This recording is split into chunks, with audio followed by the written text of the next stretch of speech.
Sister. তো ওর সাথে আমি প্ল্যান করছিলাম যে মিলানোতে করলে কেমন হয়। তো আপু চলে আসো, এসে দেখো কেমন লাগে। তো আমি আসলে এরিয়া ভিজিট এসেছি, তখন আমার চিত্রাপুর সাথে পরিচয় হয়েছে। আলহামদুলিল্লাহ ভালো ছিল ফার্স্ট ভিজিট। আপনারা কতদিন হলো এই ব্যবসা করতেছেন এই মিলানোতে? মিলানোতে আজ 3 দিন এসেছি। এটা আমাদের সেকেন্ড এক্সিবিশন, ফার্স্ট আমরা সানডে কেমন সাড়া পেতেছেন?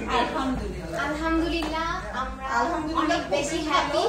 সবাই আমাদেরকে অনেক বেশি হেল্প করছে আর এই এক্সিবিশনটা সবাই অনেক বেশি পছন্দ করছে, যেহেতু আমরা এখানে রেপ্লিকা বলতে কোনো ড্রেস কিংবা শাড়ি কোনো কিছুই আমাদের কাছে পাবেন না। আমরা original Pakistani dress, muslin, Jamdani, georgette সব ধরনের আমরা এখানে প্রমোট করছি বাংলাদেশি মসলিন শাড়ি, বাংলাদেশি জামদানি শাড়ি, যেটা ইউরোপ বা আমেরিকাতে খুব কম প্রমোট হয়। তো আমাদের মেইন মোটিভ হচ্ছে বাংলাদেশি মসলিন এবং জামদানি প্রমোট করা।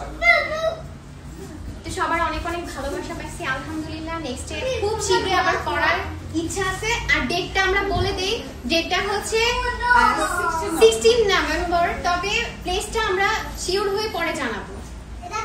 ধন্যবাদ আপনাদের সবাইকে।